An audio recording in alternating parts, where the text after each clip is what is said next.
How much does the UN cost? It costs about $3 billion to run the United Nations, and that's roughly 1/10 of the cost of the global market for potato chips.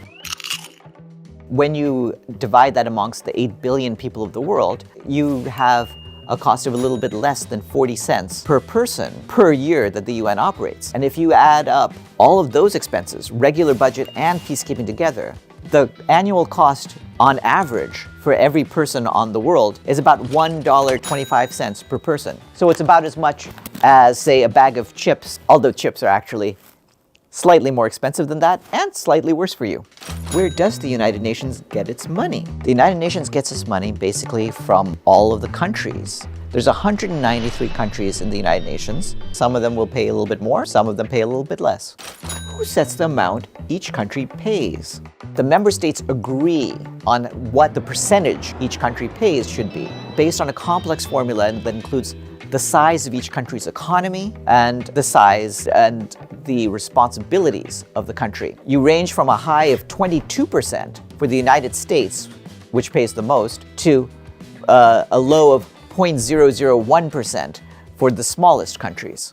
What happens if a country doesn't pay? If a country doesn't pay what it owes the UN for the equivalent of its past 2 years of debt, then it will lose its vote in the General Assembly. Countries try to avoid that, so a lot of them will try to make sure that however much they owe, it will be less than 2 years worth of debt. So, what is the money for? The Secretariat is the main body of the United Nations. It includes the staff who work on things ranging from diplomacy to human rights, to the rule of law worldwide, to all the humanitarian and peacekeeping work that we do. How does the UN prevent fraud and waste? The United Nations has many ways of having oversight over their money to make sure that none of it is wasted.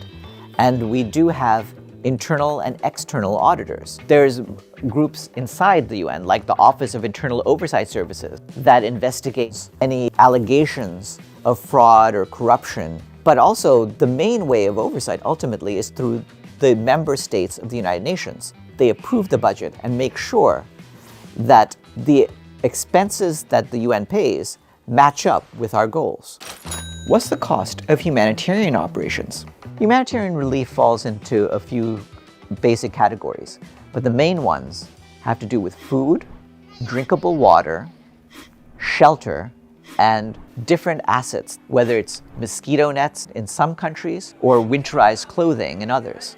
In 2021, we asked for $3.77 billion to help 174 million people in 60 countries. That was crucial life-saving aid, and yet even so, we got basically a little bit less than half of that. We have to appeals where only 30% of our expenses are met, or only 20% of our expenses are met. It really depends. Some of the crises that get the most attention worldwide, we get all of the money we're asking for.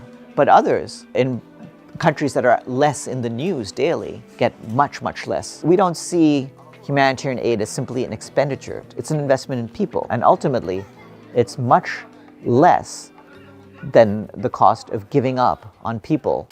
How does this all fit in with UNICEF, the World Health Organization, and other entities? The United Nations also comprises a vast range of agencies, funds, and programs. They deal with all kinds of special issues, from the concerns of children, women, people with AIDS, atomic energy, our postal transactions, civil aviation. So there's a wide variety of them, and each one has their own budget and their own board of directors.